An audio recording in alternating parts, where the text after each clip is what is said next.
እዚህ ግብረ ሰዶማውያን እየተደራጁ ገዳም እየገቡም ጭምር ነው። መናኝ እየመሰሉ እየገቡ ከገዳም እያስፈቀዱ እየገቡ ነው። ገዳማትን ለመበከል ማለት ነው።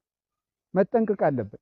እንግዲህ አሁን ሰምታችኋል። አንድ ከተማ እዚሁ ግብረ ሰዶማውያን ተደራጅተው መነኩሴ መስሎ ቆብ አድርጎ ግን ግብረ ሰዶማዊ ሆኖ ዲያቆናቱን ብር ከፍላችኋለሁ ግብረ ሰዶማውያን ሁኑ እያለ ተገኝቷል። አሁን በቅርብ ማለት ነው።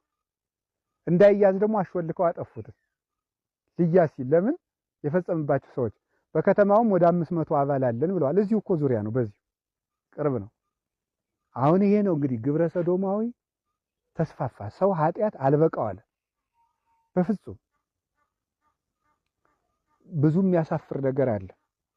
እግዚአብሔር ችሎን ነው እንጂ ቱሪስት በሚዳረስባቸው ከተሞች ሁሉ ፈረንጆቹ የግብረ ሰዶም ስልጠና እየሰጡ ነው የሚሄዱት፣ እየከፈሉ እያለማመዱ ማለት ነው።